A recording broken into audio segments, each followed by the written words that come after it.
Hello friends. Today's video is going to be something a little bit different. Normally I script these videos and prepare a bunch of stuff beforehand, grab some media, add music, all kinds of stuff to create a polished product for you. But this week we're going to be doing something a little bit more spontaneous, a Q&A session. I collected the questions for today's Q&A from the Refold Korean Discord server, which is a place where I'm a fairly active user myself. So this video is going to be made in collaboration with Refold. If you're unfamiliar with Refold, Refold is a company that's working to put together a clear roadmap to learning a foreign language to fluency through a combination of immersion techniques and technology and stuff like that. You can join the Refold Discord network and then the Refold Korean server at the very first link in the description of this video. It's free, it's easy, you can start chatting with other language learners right away. Enough of that, let's jump into these questions. So the first question that I pulled from the long list of questions I got is an immigration one, and I have an interesting answer for it, but let's look at the question first. So I have a few questions, but I'll start with some background. I'm Argentine. I'm not sure how Americans would say that. I'm from Argentina, so my native language is Spanish, but I'm fluent in English and pretty much so in German and French. Nice flex, humble brag. I'm an economist with a master's degree from Korea. Stop. Though I am still a beginner in Korean. I've been listening to the Pimsleur courses and started using Link 2 months ago. It'll take me a while to be ready to talk in the language. Do I have any prospect of finding a job in Korea? So my answer to this question is a little bit complicated. First, I think it's probably illegal for me to give like an immigration consultation on YouTube because I'm like not a lawyer and I'm not a citizen of Korea and I don't really know how all that works. So what I can do, because I can't give you a specific answer to your question probably, and also I don't know enough about all your specifics of your life to give you a great answer. But what I can tell you is that there are a few different visa types that you should know about if you're interested in coming to Korea. And I think anybody who's interested in coming to Korea can benefit from understanding this. So there are essentially 3 different types of visas. There are more, but there are 3 different types of visas that let you come and live and work in the Republic of Korea. The D, the E, and the F series visas. So the D series visa includes students, it includes like investors, it includes people who are looking for work after having been employed or after having been a student and things like that. The E series is for people who are employed. I think that's why it's an E. I don't actually know. But they're for people who have employment. So all the foreign English teachers you'll find in Korea, they're almost all on an E2 visa. Manual laborers who are from some of the countries that have agreements with Korea to provide these jobs to citizens of that country within Korea and then let them remit the money back home. Those are jobs in like farming, factories, construction, fishing, things like that. Those kinds of people are on an E-series visa as well. There's also the E6 visa, which is like an entertainment visa for people who are contracted to an entertainment or modeling company. And then the E7 visa, which is for a professional. Those are really difficult visas to get. The process keeps changing. I don't quite understand it, but that's usually how people get like jobs at companies after having been a student or something like that. It's pretty complicated. The company will know how to do it, but there's like a ratio of Korean to foreign employees that they have to have, and it's like a whole thing. So there's that. And then the F series visa are they're like residency visas. So that's for people who are married to Koreans, people who are born with Korean blood. They just get like a free ticket into Korea basically. And then people like me who got it through a point system after having been on a different type of visa. So I see here that you were a student in Korea. So I would recommend you probably look into something like a looking for work visa, which is a D10, or possibly getting some kind of employment straight away if you can. But without Korean language skills, it can be kind of tough to get a job in Korea that isn't just something where they want you to be speaking English or teaching a foreign language or something like that. A few other things you could look into are the Oasis visa program. That's for people with a startup idea. That's a pretty interesting project that they have. And to answer something you said later in your question about digital nomad visa, there is a digital nomad visa that has been announced, but there have been no details. There has been no release date. I don't know where it's at. I don't know if it's coming, but they said it's coming. So I guess we just have to wait. Hopefully that answers your question. And if you make it to Korea, come on down to Busan and get you some tacos. Okay, so on to the second question here from Sean. I am moving to Korea next year, and I have no idea how I'll make Korean friends. It's hard enough making friends as an adult who's finished school here in the US in my native language, so I'd love any tips on how to approach it as a foreigner in Korea. Okay, so this is like a really common question, but the answer is never great. I'll tell you this, it is hard to make friends like anywhere as an adult. Like anywhere you go, you're going to have kind of a hard time making friends. Not like harder than it was when you were a student or when you were a kid, which I guess you would also be a student at that time. But TV, I think, and like Korean dramas and stuff make it look really easy. But one kind of unique quirk in Korea is that Korean students essentially attend elementary school until the end of high school. So what I mean by that is the Korean schooling system for middle school and high school, unlike the US, does not switch to like a university style scheduled school day where you're like going to different classes with different students and different teachers. What you're dealing with in a Korean system is like the same group of students all together doing all their subjects together, more or less. There's some variation now, and some kids move around for certain things, but in general, they stay together in a big room. And so people stay friends with their group of friends from each year of school, like forever. Like Nanju has a ton of friends that we meet that are like her high school 1, high school 2, high school 3, like different friend groups that don't know each other. But those are like, different friend groups that she has maintained now into her, mid-20s. The advice I have for you on making friends in Korea is to do things you would normally do and be happy on your own. And while you're doing those things and speaking Korean while doing them, you're going to meet some people who want to hang out with you, and you're going to be able to network really easily through those people. Koreans are excellent networkers, especially for friendships, dating, things like that. And you'll make more friends if you just make a few earnest friends, or like real friends who you have a real connection with over shared interests or whatever. If you go too deep into the language exchange route or too deep into the like English speaking bubble in Korea, you will make friends who are more interested in what you offer them as a native speaker of a foreign language than people who actually are interested in you as a person. Now, it happens. You can make genuine friendships. I've made genuine, good friendships through language exchange and people with whom I spoke English in Korea first.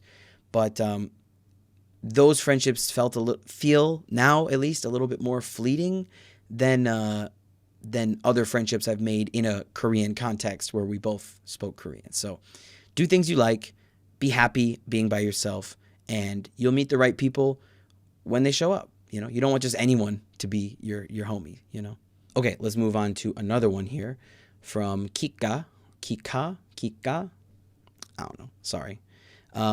Maybe adding a bit on the topic of Sean. I'm not moving to Korea, but I will be visiting Korea for about 4 weeks somewhere at the end of next year. Therefore, I am interested in making friends, either beforehand and or while I'm there.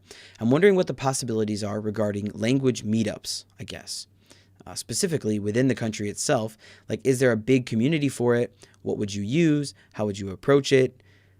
Interesting. So, prior to the pandemic, hopefully that doesn't get this demonetized. Prior to the pandemic, there was a robust language exchange meetup culture in Korea. Now, I live in Busan. I don't live in Seoul. I'm sure it's even bigger in Seoul because there's more foreign people in Seoul. But at least here in Busan, like, it was popping. Like, we were meeting all the time, different places. The group was huge. Different meetup groups too that were all independently large. things were good. But during the pandemic years, Korea has taken it much more seriously legally than a lot of other places. And so a lot of those meetups became impossible.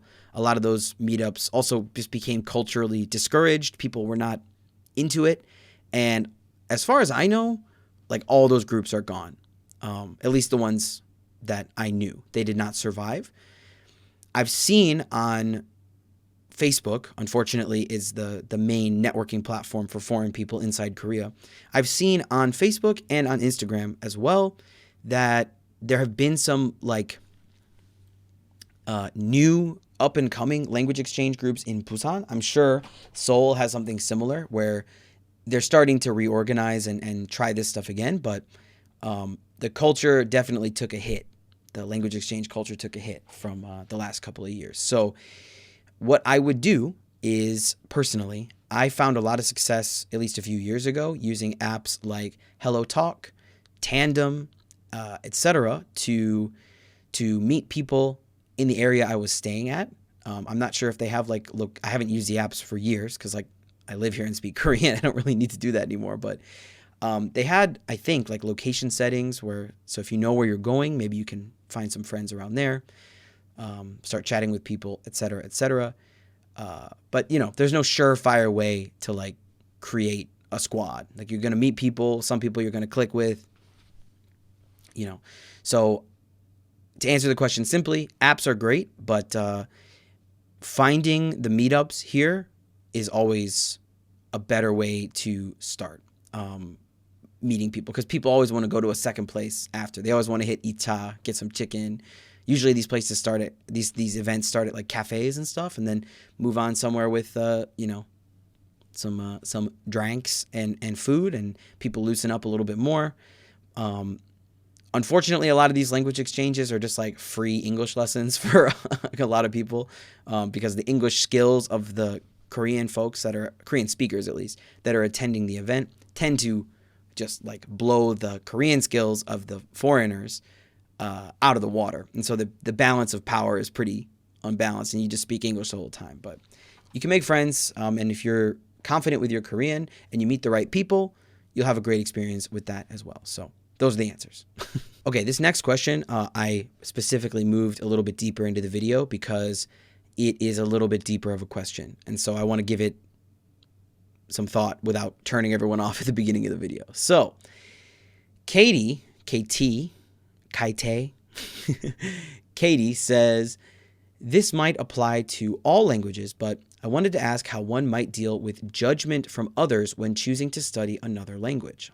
Like, for example, since I study Korean, sometimes I fear that people will call me a Koreaboo, or that I'm obsessed with Asians. It actually has happened before.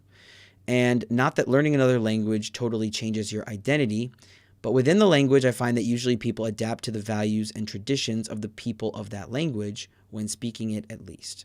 How can I learn not to feel ashamed about my interest in another language or culture, and do so without feeling like I'm sacrificing my own identity or made to feel that way by others? Okay. So the simple, boiled down answer that I want to give you to this is there's a big difference between aesthetically learning Korean and what I talk about on the Korean Patch channel, which is authentically learning Korean, becoming an authentic Korean speaker. There are a lot of people who are interested in the aesthetics of foreign languages and cultures. They put that foreign language and culture up on a pedestal, maybe because they don't fit in their home culture, maybe because they're really interested in the just the pop culture of another country. I think that's the case for Japan and Korea with Westerners usually. I think like those people have sort of a selfish desire, probably subconsciously a lot of the time, to be seen as studying that language as opposed to becoming a speaker of that language. I know that's kind of abstract, that language I just used there, but the point I want to make is that if you're honestly and earnestly learning the language and trying to become a speaker of it, you're not going to come across as a Koreaboo. You're not going to come across as like mocking or mimicking or kind of doing a grotesque display of what you feel Korean speakers behave and look like. I'm sure you've seen like cringe on YouTube, or maybe even like in public, people who are like learning Japanese or Korean or Chinese or whatever, but I think Japanese and Korean is a little bit more prevalent. And they're like behaving strangely in public, saying random Korean words in conversation and like changing their body language in English speaking environments and blah, blah, blah, blah, blah. This is not how Korean speakers behave. This is something that person has invented. And I almost feel like we can smell on someone when they're being inauthentic or disingenuous, or the word I like to use is just aesthetic. They've adopted the aesthetics of what they feel it's like to speak that language. And usually they don't have very good skills in that language or the ability to navigate that foreign culture very well either. So when they go and use that language with, speakers of that language, they also get weird looks and treated weird and, judged. So the way to deal with the judgment is avoid it completely by learning the language authentically, becoming a speaker of the language.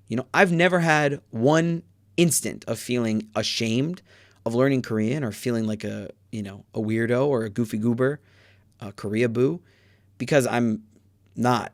I never behaved like one. I never have been one.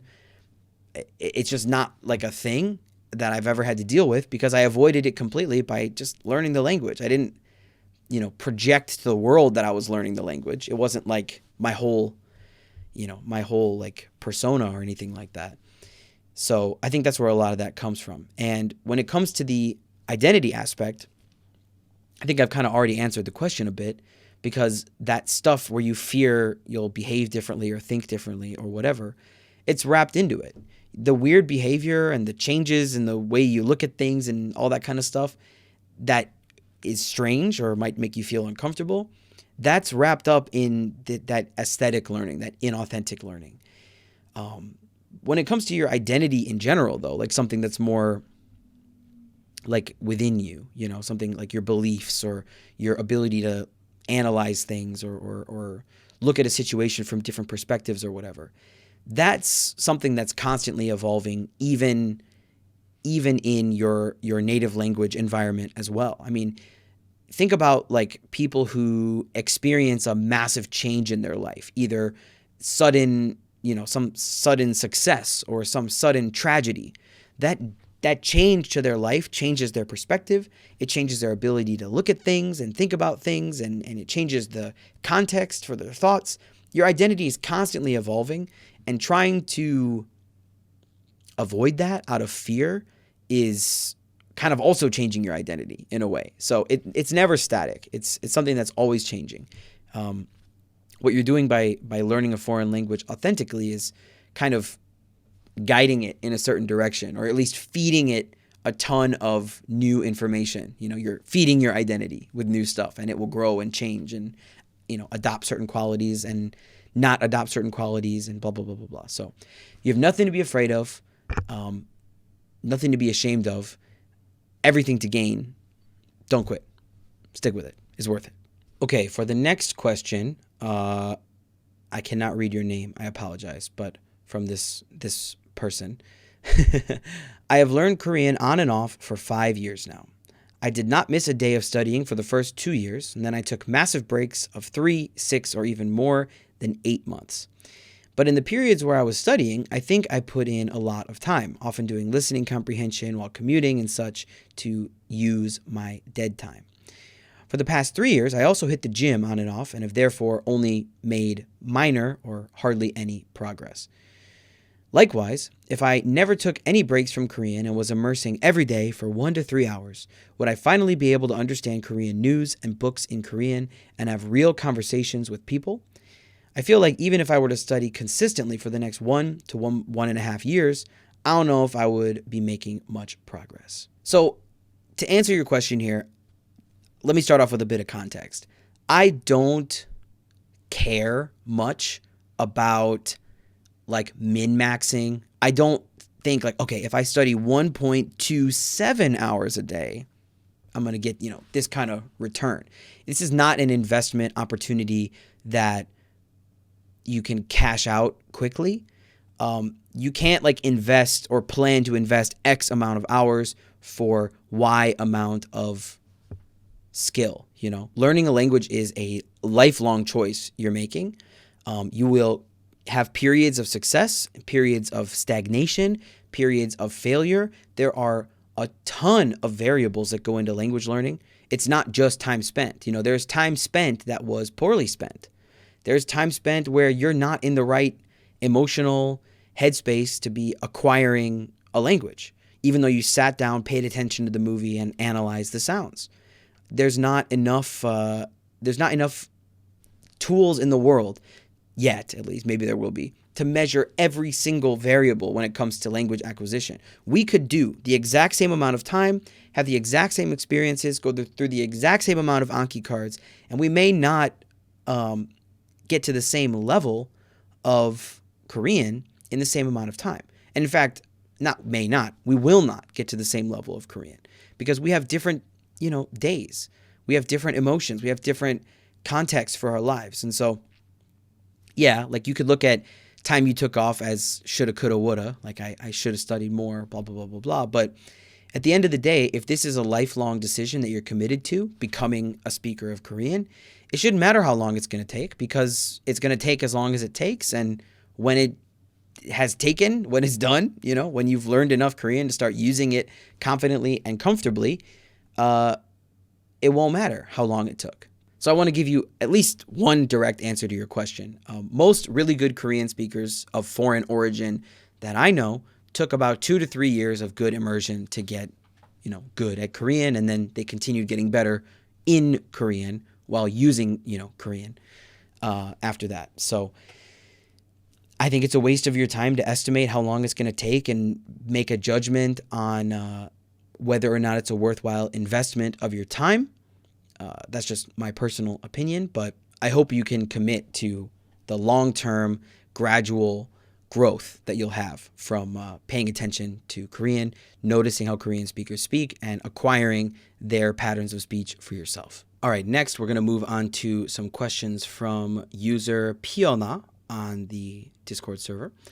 A few questions mainly involving intermediate plateau. Don't expect them all to get answered. Just thought I may as well give you variety. I'm going to answer all of them.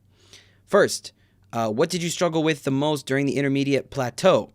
I struggled the most in the intermediate plateau with all of the different ways you can say because in Korean. That was really frustrating for me because there it is, because they're like all like interrelated but discrete grammar forms, and I was trying to like logic and reason all of them through this context of English, and I think I got into this habit of like, this is how you say X, getting new grammar points and being like, okay, well, how is this different, and how does this work, and why is this in the same category, and it was just a mess. And so I struggled a lot with,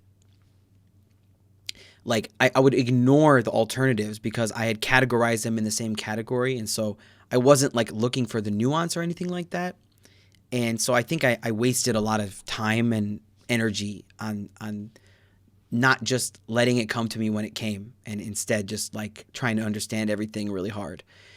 And that frustrated me, specifically because, and things related to because. Next question. What helped you get through the intermediate plateau and reach an advanced level? Great question. I'm going to make a video on this really soon, so I'll keep this answer short so that you actually go watch that video, everybody. But what I came up with for the intermediate plateau is learn something or do something. Go learn about something in your target language or in your native language about your target language. Study something, learn something interesting, look into something new. Don't worry about your immersion or vocabulary or grammar or anything like that for a while. Or go do something like play a video game in your target language or meet people in your target language, do a language exchange, something else. Break up the work. So there's my answer. Third question here from Piona is, what methods did you find useful for learning vocabulary? So for me, I think paying attention all the time was the best way for me to learn vocabulary and looking things up right away. I know that that doesn't necessarily follow immersion doctrine, but if I was able to like notice a word that someone was using around me and hear it clearly, but not understand what it meant, but understand the context around it, I just naturally was like asking people, what does that word mean? What's this? What's that? And I had a bunch of experiences of acquiring vocabulary that way. I actually talked about that, how I acquired the word 보이다 in Korean in one of my videos on my channel. So paying attention was best for me. I didn't really seek out vocabulary that I wasn't interacting with. I just sought deeper interaction with vocabulary that I had already run into. I looked things up. I asked people. Next, is there anything in particular that helped motivate you during the intermediate plateau? Nanju, definitely. My girlfriend. I think any personal relationship, though, not just a dating one, but any friendship or like meaningful connection you have with another person that exists in the language or is made better by the language you're studying. So for us, Korean, I think it kind of reminds you like why you're there and that you're almost done, that someone's waiting for you on the other end. And so that kept me motivated a lot because I could get lots of little wins. She would understand things I said, or she would say something new and I would understand it. And those constant little victories, I think, is what kept me motivated, you know, like little treats for a puppy. In general, I think people are a lot better at using their target language than they think they are. They're just not fans of repetitive small talk. And that repetitive small talk really adds up over time. So I kind of already answered the next two questions inside of the other questions. So I'm going to skip over those and move down to the bottom here. Favorite book you've read in Korean and why? So 지구 끝에 온 실 is definitely one of my favorite books I've read in Korean just because it was entertaining and cool. But this book, I actually brought it over here. 하루 5분의 초록. Let's see if I can get it focused. Ding, ding, ding. This book gave me a lot of peace. So this book follows the life cycle of various plants you'll see on the street in Korea throughout the year. And it kind of tells the story of the plants and how this author walked around and started spending more time understanding the plants in their immediate neighborhood, which was cool for me. I don't know. It's just I'd never read a book like this. I thought it was cool, and I could immediately like go outside and like find most of these somewhere on the street. And so, yeah, it was cool. I recommend this if you can find a way to get your hands on a copy. I bought it at a small, really small bookstore in Gyeongju where they like wrap it up in like pharmacy packaging, like it's medicine for you, which was also pretty cool. But yeah, 하루 5분의 초록. Okay, so the last question in this Q&A comes from Zora, which is, I'm curious how your perception of Korean given names changed after learning Hanja. Do you notice the meanings? What sort of connotations do some of the names have that we might not notice, like preconceived ideas about what a person with a certain name might be like? Are those related to the actual meanings too? I often feel like I might be missing this whole layer of information when seeing a drama. This is a big question. There's a lot of info in there. But I'll give you a simple answer for now, and I promise I will make a video about this in the future, okay? Because this deserves some introspection before I talk about it too much. But simple answer is no, it didn't really change for me, at least. So I think for most Korean speakers who are in their 20s, or like, you know, were born in like the 90s or later, so any like millennials or Gen Z, are not super familiar with the Hanja of their friends' names. They might know their own. They probably know what their name means. Most people know that. But in general, I think that is kind of slipping away from a lot of people in the names department. What I did start to notice once I learned a lot of Hanja was when someone's name wasn't Hanja. That clearly stuck out to me as a non-native speaker. So two friends of Nanju's, who are now friends of mine, who have appeared in the vlogs on this channel a few times, Sura and Tabin, both of their names are not Hanja names. And so that was that was cool to like a cool little tidbit to learn as a learner of Korean. So yeah, that's the first part of the question. The answer is not much, but there's more to it than that. For the rest of it, are there names with preconceived ideas? I think you're thinking of like Karen. Also, you wrote down Kevin here too. Not quite, although Younghee is one I could think of. Younghee is like an ajumma name. I mean, names have like connotations, like anything with a ta in it is seen as older sounding. Certain names have like a rural kind of feeling to them, like lower on the prestige hierarchy. I think that's not fair, but I'm just, saying, what I perceive here. Yeah. Okay. Sorry for not giving you an answer. My answer is you'll get your own video later on.